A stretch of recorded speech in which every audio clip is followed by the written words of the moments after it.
Testemunhos para ministros e obreiros evangélicos. Introdução histórica. Segundo foi mencionado no prefácio desta terceira edição, Testemunhos para Ministros consiste de materiais extraídos de várias fontes, principalmente de artigos de Ellen G. White, que apareceram na Review and Herald, e de folhetos contendo testemunhos à igreja de Battle Creek e aos dirigentes da causa. A maior parte do conteúdo deste volume foi escrita nos anos 1890 a 1898, com um acréscimo de alguns materiais anteriores e posteriores para ampliar determinados aspectos de conselho. A seção 1, a Igreja de Cristo, dá certeza da terna consideração que Deus tem por sua igreja e contém claras promessas de vitória da igreja. Isto é seguido de advertências e conselhos a pastores e administradores. A década de 1890 foi um período interessante, mas em alguns aspectos também um período aflitivo na experiência dos adventistas do sétimo dia. A igreja estava crescendo e mais que dobrou seu número de membros nesses 10 anos. Os seus obreiros penetravam rapidamente em novos países. Fundaram-se instituições na pátria e no estrangeiro. As providências originais para a organização tomadas na primeira Assembleia da Associação Geral, em 1863, estavam se tornando escassas e insuficientes. As instituições estabelecidas há mais tempo se expandiam e passavam por um período de popularidade tanto entre os adventistas do sétimo dia como no mundo em geral. Esse crescimento esteve repleto de perigos, desde o liberalismo, por um lado, até a consolidação e centralização, por outro lado. Então, no decorrer da experiência desse período, houve certos elementos que refletiam o desfecho da Assembleia da Associação Geral de 1888, realizada em Minneapolis, Minnesota, na qual foram minuciosa e acaloradamente debatidas determinadas questões doutrinárias. Vários homens se identificaram com um partido ou com o outro, sendo as suas decisões influenciadas não somente pelos argumentos doutrinários que tinham sido apresentados, mas também moldadas pelas atitudes para com os conselhos do espírito de profecia. Em alguns casos, essas atitudes não eram benéficas. Durante a maior parte desse período, a Sra. White esteve na Austrália, esforçando-se para desenvolver a obra nesse território recém-penetrado e tomando a dianteira no estabelecimento de um colégio e de um sanatório nesse continente. Este volume leva o título de Testemunhos para Ministros e Obreiros Evangélicos. Ele não é dedicado essencialmente a instruções sobre a maneira pela qual deve ser realizada a obra do pastor, como é o caso de obreiros evangélicos. Este livro contém mensagens que foram dadas para admoestar, advertir, repreender e aconselhar os pastores da igreja, com especial atenção aos perigos específicos de homens que se encontram em posições de responsabilidade. Algumas repreensões são severas, mas é dada a certeza de que Deus, no seu processo disciplinador, só fere para poder curar, e não para fazer perecer. Testemunhos para Ministros e Obreiros Evangélicos, 23. As repreensões e os conselhos dirigidos aos pastores e especialmente aos administradores não foram publicados inicialmente por Ellen White, mas pelo presidente da Associação Geral e mais tarde pela Comissão da Associação Geral. Na maioria dos casos eram mensagens dirigidas originariamente ao presidente da Associação Geral, O.A. Olsen, e a seus auxiliares na obra administrativa, principalmente em Battle Creek. Ele e sua comissão mandaram imprimi-las para que outros pastores e administradores também pudessem tirar proveito das repreensões que indicavam os erros e dos conselhos e do encorajamento ligados à repreensão. Resenha de dados históricos significativos. Ao rever certas situações na história de nossa igreja que constituem o cenário para as mensagens da década de 1890, descobrimos indícios que nos habilitam a compreender melhor essas mensagens. Tornemos a folhear as páginas da história e consideremos alguns acontecimentos importantes. Desde o começo, os adventistas que observavam o sábado se caracterizaram pelo ardente desejo de compreender a vontade de Deus e andar no seu caminho. Em sua experiência do Advento, nos meados da década de 1840, eles tinham visto as estáveis igrejas protestantes, com suas estacas doutrinárias firmemente fincadas, se afastarem das grandes verdades ensinadas na Palavra de Deus. Muitos desses adventistas haviam sido expulsos dessas igrejas por causa de sua esperança no Advento, a qual promanou das Escrituras. Eles tinham visto seus antigos irmãos mover acirrada oposição aos que defendiam e expunham as verdades bíblicas. Isso fez com que tivessem receio da formalidade e da organização da igreja. Quando, porém, começou a abrir-se o caminho para a proclamação da mensagem do terceiro anjo, aumentou a necessidade de organização, e em janeiro de 1850 foi mostrado a Ellen White que os adventistas observadores do sábado deviam pôr em ordem o seu trabalho, pois no céu tudo estava em perfeita ordem. Manuscrito 11, 1850. Esforços diligentes para efetuar a organização da igreja assinalaram a década de 1850.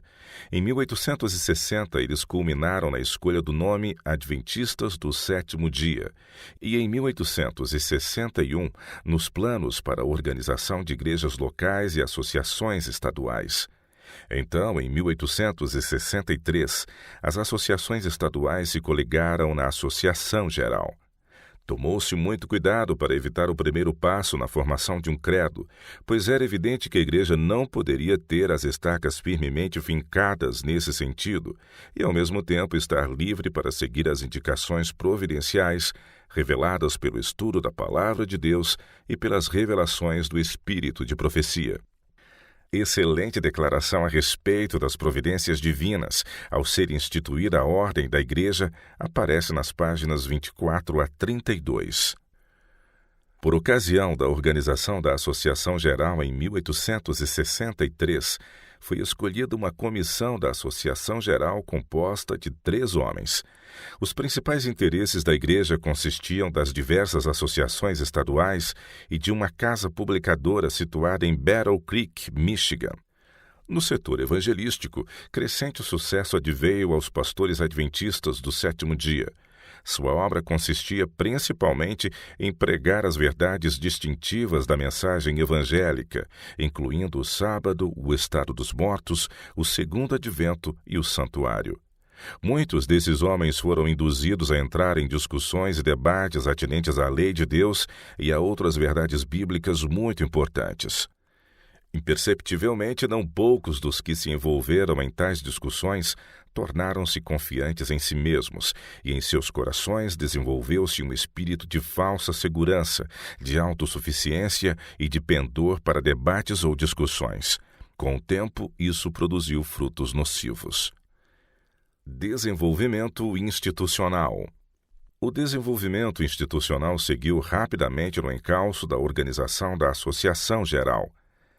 Na visão dada a Ellen White em dezembro de 1865, foi requerida uma instituição médica e, como resposta, em setembro de 1866, os dirigentes abriram um pequeno instituto de saúde em Battle Creek.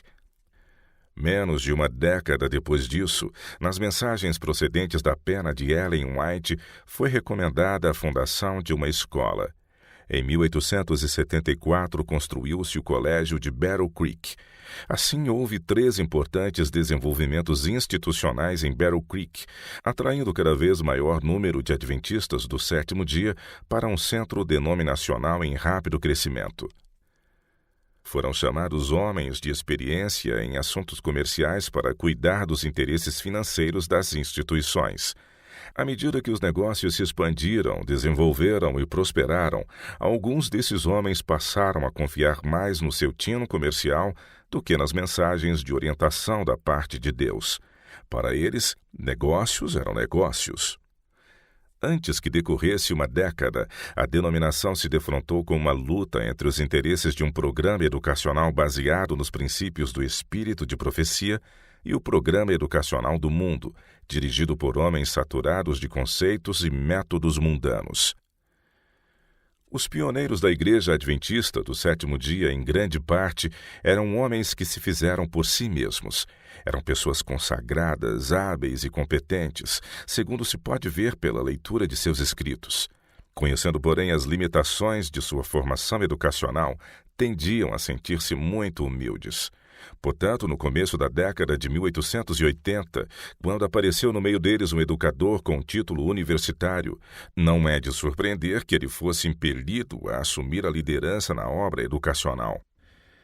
Tendo sido elevado rapidamente a uma posição muito importante, numa ocasião em que conhecia bem pouco das doutrinas e da história dos adventistas do sétimo dia, ele demonstrou que não se achava preparado para as responsabilidades que lhe foram atribuídas. Com os dirigentes e os membros tomando partido, as questões se complicaram em Battle Creek. Alguns foram desencaminhados pela liderança de um educador graduado, ao passo que outros procuraram permanecer leais ao que fora apresentado nos conselhos do espírito de profecia. O resultado foi desastroso para o colégio e para a experiência das pessoas envolvidas. O colégio de Battle Creek fechou-se durante 1 ano. As coisas que tinham sido ditas e as posições assumidas deixaram o seu estigma na experiência de não poucos dirigentes e membros da igreja. Nesse período foram publicados os artigos incluídos em Testimonies for the Church, capítulo 5, de 9 a 98. Primeiro, num folheto intitulado Testemunho para a Igreja de Battle Creek. Esse folheto continha não somente o que mais tarde foi reeditado no volume 5, mas também alusões mais pessoais a indivíduos e situações em Battle Creek. Só é necessário ler os títulos para sentir a atmosfera desse tempo.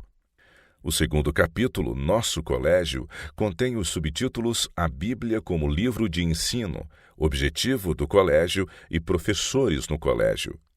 Os capítulos que vêm em seguida intitulam-se Preparo dos Pais, Testemunho Importante, Menosprezando os Testemunhos, Obreiros em Nosso Colégio e Reprovação à Inveja e à Crítica. Eram dias difíceis e no ano seguinte, quando compareceu à Assembleia da Associação Geral em Battle Creek, Ellen White foi divinamente induzida a proferir uma série de palestras matinais aos pastores adventistas do sétimo dia, dando conselhos sobre aspectos práticos. Significativamente entre estas palestras, uma foi dedicada a Cristo, Justiça Nossa.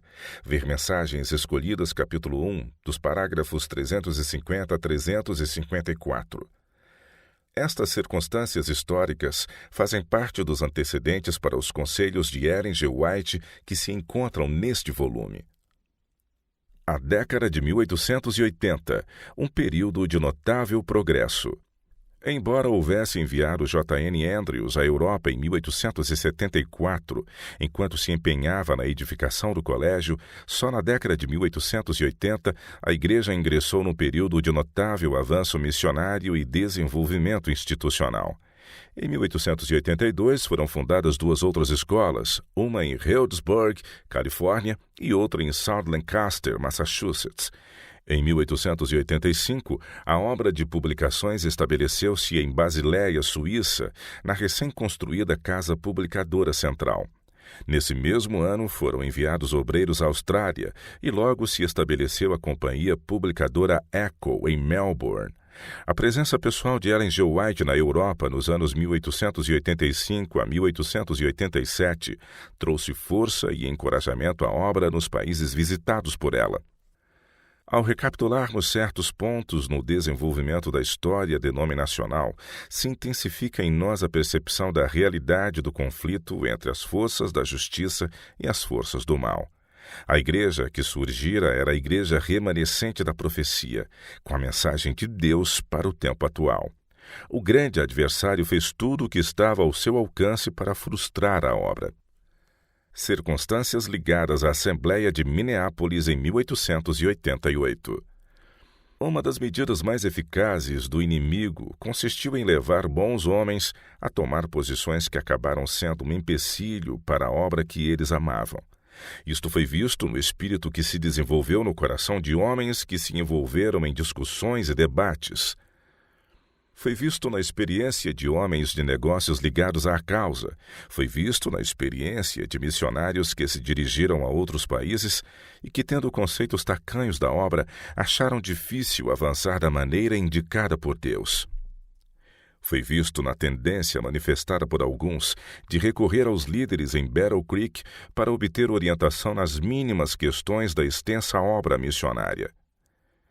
E foi visto também no modo como dirigentes em Battle Creek, sobrecarregados com a obra educacional, procuravam dar minuciosa orientação ao trabalho em regiões distantes, das quais eles tinham bem pouco conhecimento.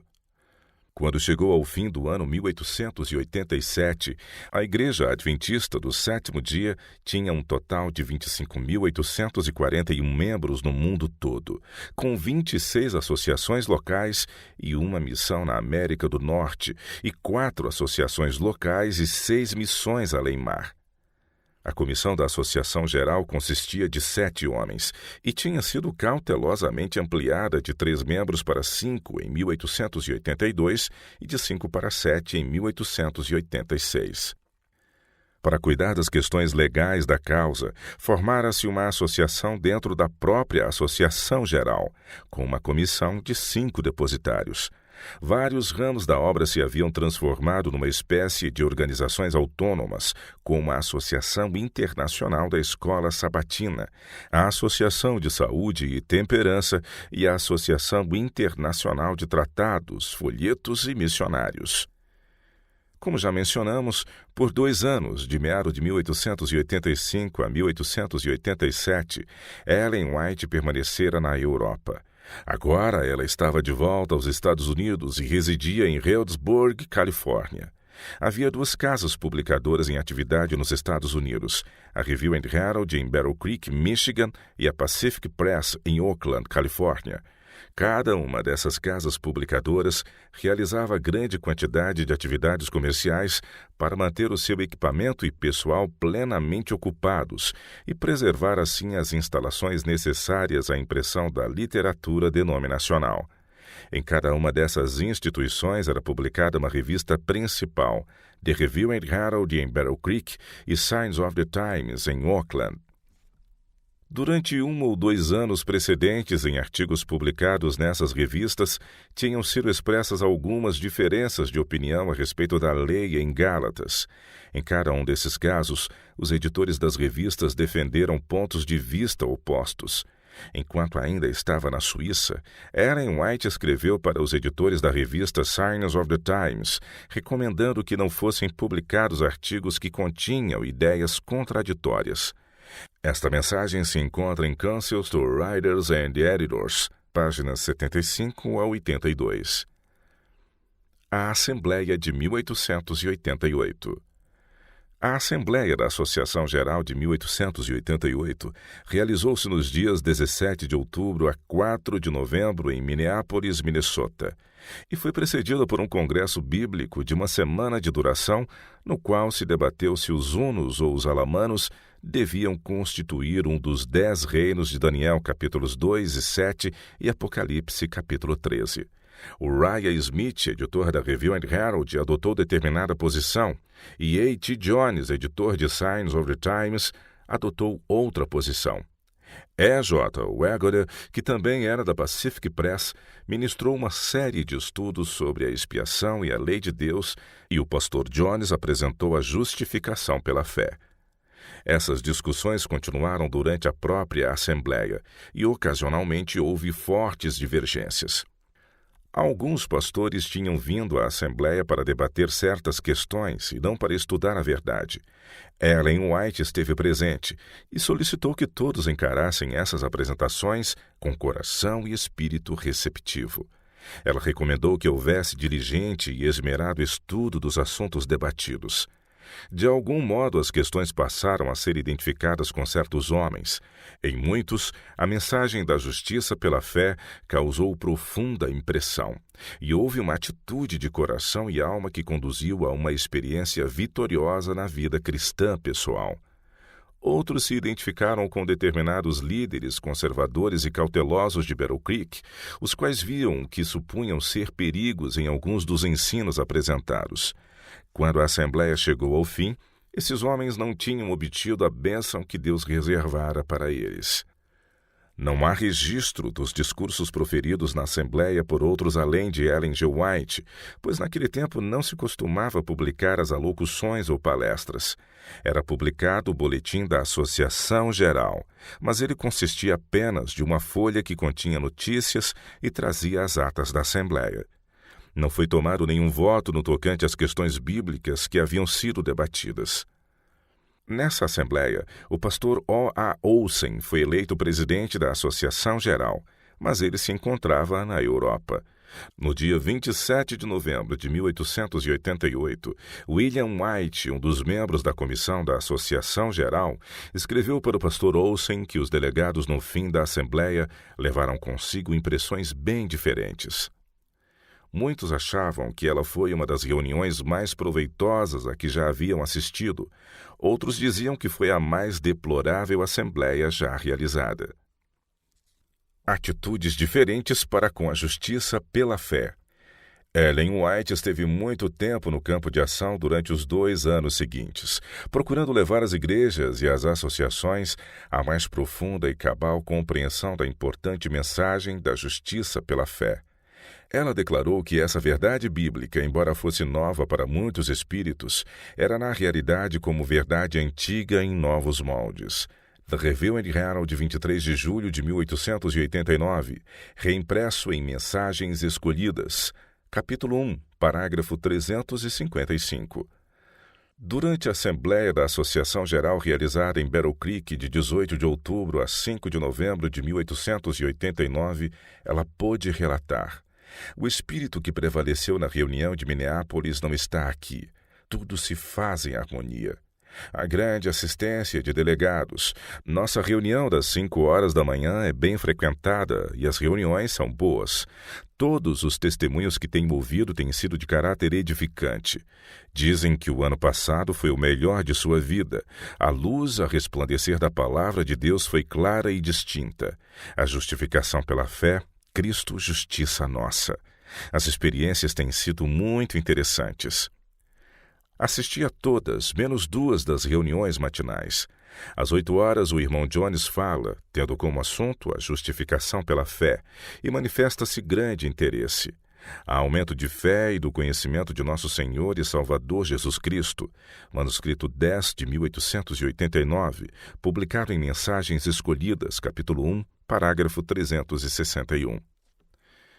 Infelizmente, vários líderes de nossa obra, ligados à Associação Geral e a nossas instituições em Battle Creek, colocaram-se do lado negativo e estabeleceram no próprio coração da obra da Igreja um foco de resistência.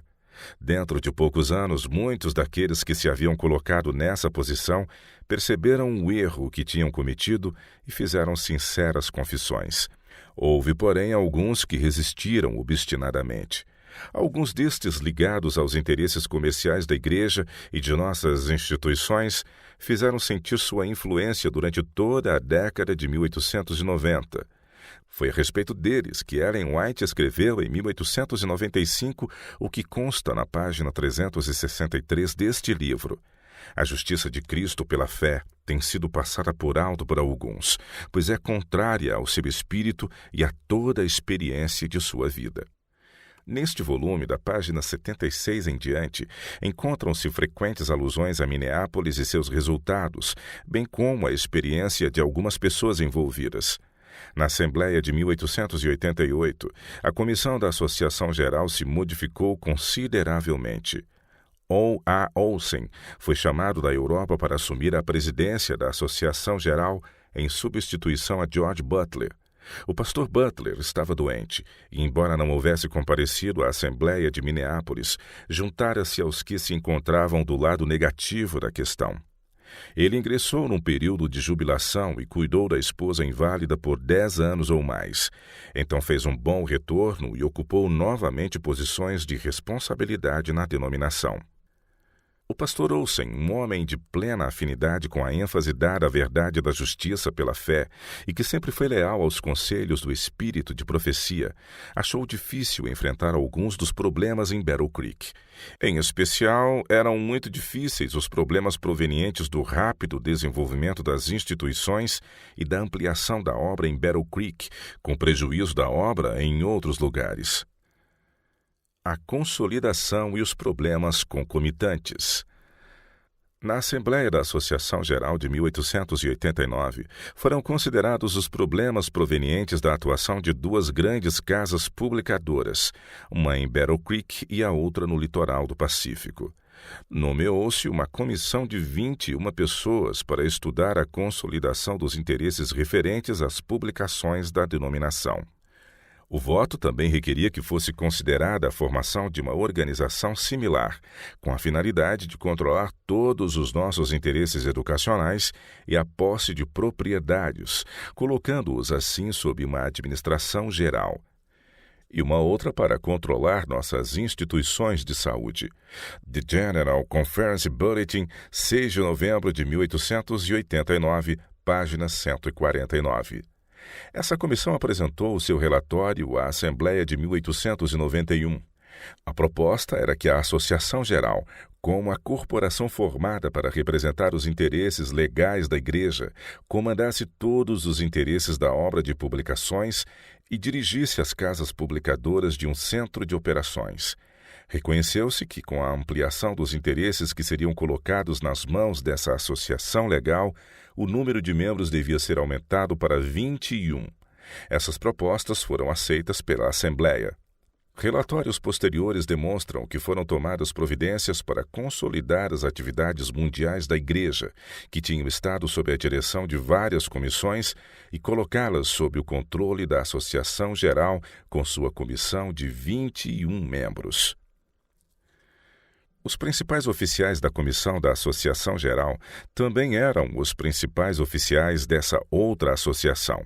Como, porém, os membros das duas comissões geralmente se achavam espalhados pelo mundo todo, as questões rotineiras, em grande parte, estavam a cargo de uns poucos homens em Battle Creek, alguns dos quais se achavam profundamente envolvidos nos interesses comerciais das instituições situadas nessa localidade.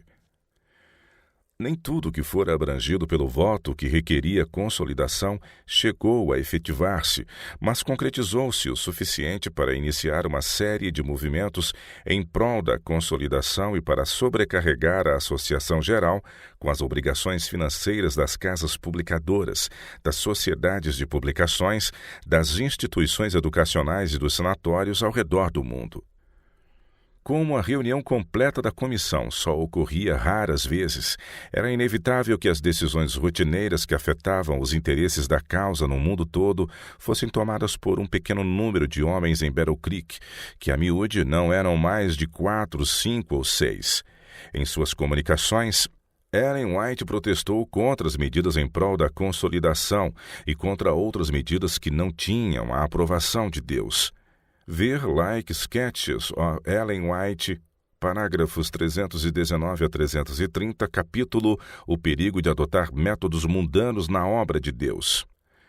A situação em Battle Creek, que envolvia tanto as instituições como a Associação Geral, parece ser bem sintetizada no artigo Não terás outros deuses diante de mim, escrito em setembro de 1895 e que aparece nas páginas 359 a 364 deste livro. Seria bom que o leitor o estudasse com atenção. As comunicações de Ellen G. White ao pastor Olsen, presidente da Associação Geral, continham muitas mensagens de repreensão aos que desejavam assumir a responsabilidade de tomar decisões intimamente relacionadas com o trabalho da denominação ao redor do mundo.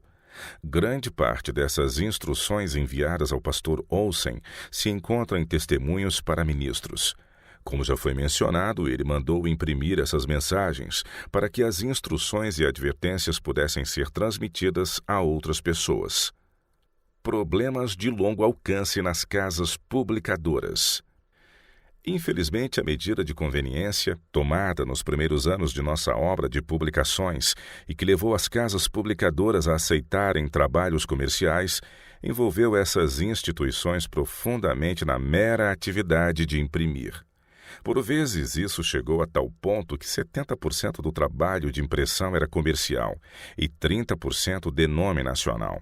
Aqueles que eram responsáveis pelos interesses financeiros das casas publicadoras encaravam a obra aos seus cuidados como a de simples impressores, e isso fez com que aceitassem para publicação manuscritos de tal índole que nunca deviam ter sido impressos nos prelos da igreja. Ver Testemunhos Seletos, capítulo 3, parágrafos de 161 a 168, capítulo Trabalho Comercial e Mensagens Escolhidas, capítulo 2, parágrafos 350 a 351, o perigo da hipnose.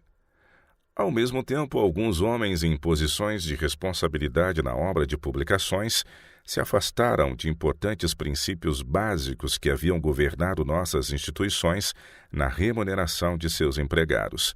Alegou-se que a obra atingira a situação de prosperidade atual em virtude das habilidades especiais e dos talentos daqueles que labutavam nos setores administrativos.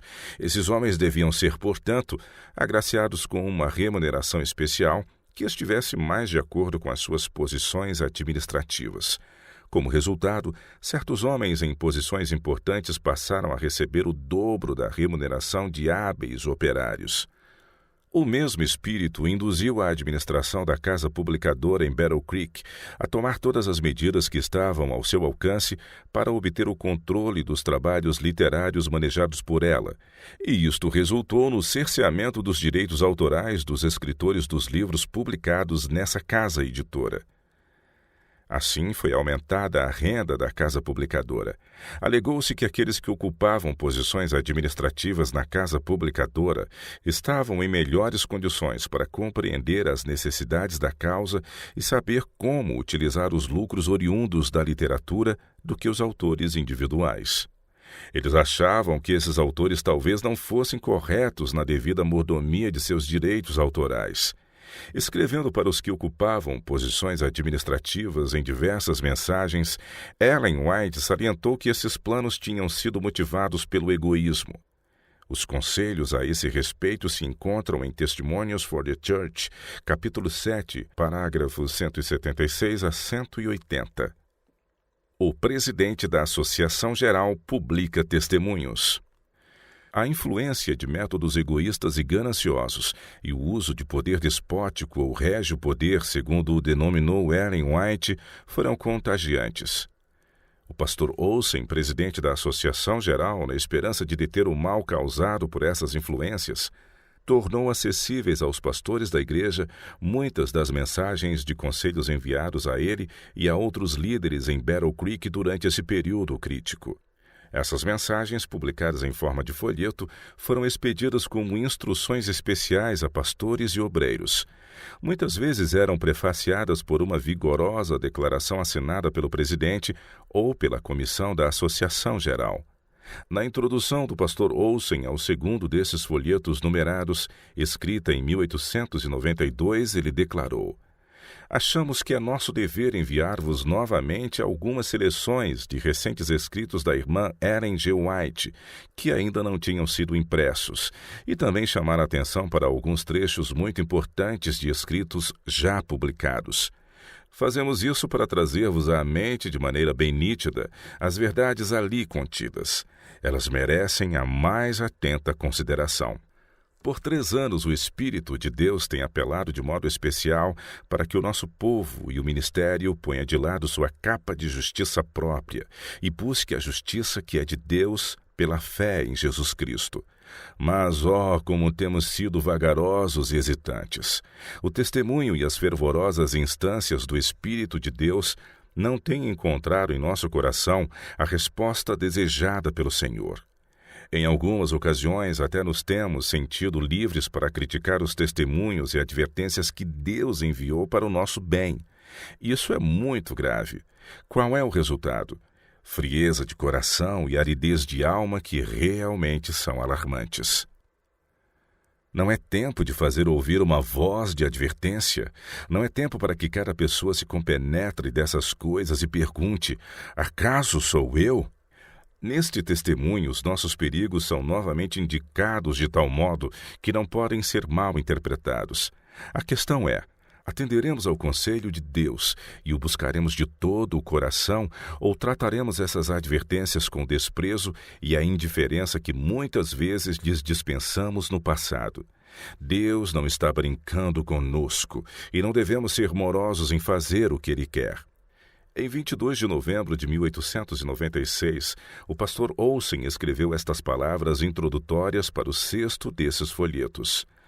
Durante os últimos meses, recebi diversas comunicações da irmã Ellen G. White, que contém valiosíssimas instruções para mim mesmo e para todos os nossos obreiros. E sabendo que todos os obreiros ligados à causa da verdade presente seriam pessoalmente beneficiados e ajudados em seu trabalho pela posse dessas instruções, coligi este material e mandei imprimi-lo neste opúsculo para proveito deles. Não é necessário que eu solicite que lhe seja dado minucioso estudo, feito com oração, pois sei que o receberá. Não foi fácil para Ellen White redigir essas comoventes mensagens de censura e repreensão, nem foi fácil para os que as receberam aceitar que elas se aplicavam à sua experiência pessoal e então começar a fazer as correções necessárias. Elas foram publicadas como folhetos na década de 1890 pelo presidente e pela comissão da Associação Geral, para que todos os pastores pudessem ser advertidos. Depois, em 1923, esses assuntos foram reeditados no livro Testemunhos para Ministros, para que todo pastor e administrador adventista do 7º dia se lembre dos perigos que podem militar contra os interesses da obra de Deus. Ellen White não incluiu todos os pastores e administradores na mensagem de repreensão. Como meu coração se regozija, escreveu ela, pelos que andam em humildade de espírito, que amam e temem a Deus. Estes possuem um poder muito mais valioso do que o saber ou a eloquência. Página 161. Aqui e ali, nos artigos deste volume, ela fala de alguns que tomaram um rumo errado, de alguns que têm sido insensíveis às mensagens enviadas por Deus.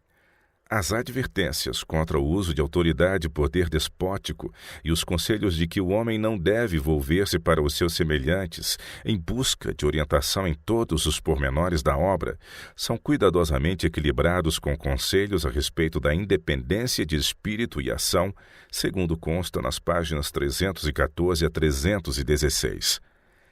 É recomendado insistentemente que se tenha confiança nos presidentes de associação e que lhes seja dado apoio, segundo consta nas páginas 327 e 328. São estes os antecedentes da década de 1890 e das mensagens que se encontram no livro Testemunhos para Ministros. Este é o quadro das condições que pioravam de mês a mês, de ano a ano, à medida que a Igreja Adventista do 7º dia, prosseguindo num programa evangelístico, institucional e missionário que se ampliava cada vez mais, se aproximava da virada do século. A Assembleia da Associação Geral em 1901. Ellen White, de volta aos Estados Unidos depois de permanecer 9 anos na Austrália, foi convidada a assistir à Assembleia da Associação Geral de 1901, realizada em Battle Creek. Era a primeira assembleia que ela assistia num período de 10 anos. O presidente da Associação Geral, G.A. Irving, proferiu a mensagem de abertura. Então, Ellen White dirigiu-se à frente da congregação, desejosa de dizer algo. Ela falou fervorosamente à Assembleia, salientando a maneira pela qual a obra de Deus tinha sido restringida, porque alguns homens em Battle Creek arcavam com a responsabilidade de uma obra que estava muito além do seu alcance. Declarou que esses homens e a causa foram prejudicados ao incentivarem os outros a se volverem para eles em busca de orientação em todos os aspectos da obra. Ela realçou que alguns homens em posições de responsabilidade tinham perdido o espírito de consagração tão essencial à sua obra, e exclamou nessa reunião: o que necessitamos agora é de reorganização.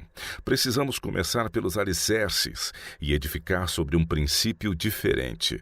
The General Conference Bulletin, 3 de abril de 1901. O que ocorreu nas 3 semanas seguintes é um relato emocionante. A mensagem foi atendida. Cuidadosamente, os irmãos puseram mãos à obra. Formaram-se uniões, associações, ligando as associações locais em unidades menores, com as responsabilidades colocadas sobre homens nesse setor.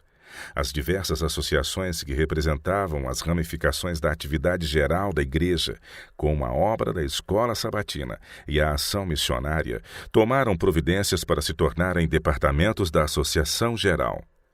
A comissão da Associação Geral, que consistia de 13 homens, foi ampliada para 25. Em 1903, a referida comissão ampliou-se ainda mais, para incluir aqueles que se achavam ligados aos recém-organizados departamentos da Associação Geral.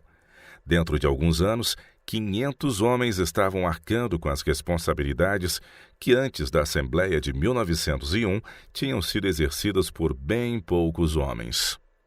Por meio dessa reorganização, tomaram-se providências para que aqueles que se encontravam nos campos locais decidissem o que dizia respeito à obra em andamento. Os fundamentos lançados eram tão sólidos que, quando o contínuo crescimento tornou isso aconselhável, a denominação estava em condições de promover sem grandes problemas o desenvolvimento de divisões da Associação Geral. De acordo com este plano, grandes áreas do campo mundial se vincularam e as uniões-associações tornaram-se unidades na organização das divisões. Instituições de Battle Creek sofrem juízos de Deus. Infelizmente, nem todos os conselhos enunciados por Ellen White nessa Assembleia da Associação Geral de 1901 foram atendidos. As modificações que deveriam ter sido feitas em 2 das instituições de Battle Creek não se efetuaram. Antes que decorressem 12 meses, na noite de 18 de fevereiro de 1902, o sanatório ardeu em chamas. E antes do fim de 1902, a casa publicadora também se transformou em cinzas. Essa grande perda de propriedades denominacionais foi considerada um castigo divino, infligido porque os homens deixaram de aceitar e seguir o conselho dado. Houve advertências, mas passaram despercebidas. Agora, Deus falou de um modo que ninguém poderia deixar de entender. A sede da igreja mudou-se de Battle Creek, com seus problemas concomitantes, e pela providência divina estabeleceu-se em Washington, D.C. A casa publicadora foi restabelecida na capital da nação, e os dirigentes resolveram que 100% do tempo dos empregados e do equipamento devia ser dedicado à publicação da mensagem da igreja. O sanatório foi reconstruído em Battle Creek, mas infelizmente seus grandes interesses logo se distanciaram dos da igreja. Depois que a sede mundial se transferiu para Tacoma Park, Battle Creek deixou de ser o centro denominacional. A não ser que nos esqueçamos. A parte final deste livro é extraída essencialmente de comunicações escritas em 1907 e 1914. Ellen White teve oportunidade de revisar o capítulo Princípios Vitais nas Relações, especialmente o artigo Jeová é Nosso Rei, uma mensagem que ela leu na reunião campal da Califórnia do Sul em agosto de 1907, e o artigo A Responsabilidade Individual e a Unidade Cristã, lido por ela na Assembleia da Associação da Califórnia, realizada em janeiro. Esses artigos recapitulam os pontos de que tratam os principais assuntos do volume. A reiteração desses conselhos lembrou a todos que perder de vista os princípios assim defendidos seria um perigo para a Igreja. A história poderá repetir-se e os seres humanos poderão ser culpados de esquecimento. Têm sido envidados ingentes esforços para evitar a repetição dos erros cometidos em Battle Creek. A senhora White escreveu: nada temos a recear no futuro, a não ser que nos esqueçamos do caminho pelo qual Deus nos conduziu. Página 31. Os administradores e os obreiros ministeriais da Igreja têm sempre diante de si estas mensagens de advertência e admoestação para ajudá-los a não cometer os erros de anos anteriores. E, intimamente relacionadas com essas advertências mais específicas, há advertências gerais sobre o elevado nível moral e espiritual da obra do pastor. As mensagens deste livro, que lidam tão de perto com o coração e a alma dos que ocupavam a posição de pastores do rebanho e dos que exerciam responsabilidades administrativas, só se aplicariam hoje se as condições descritas existissem novamente.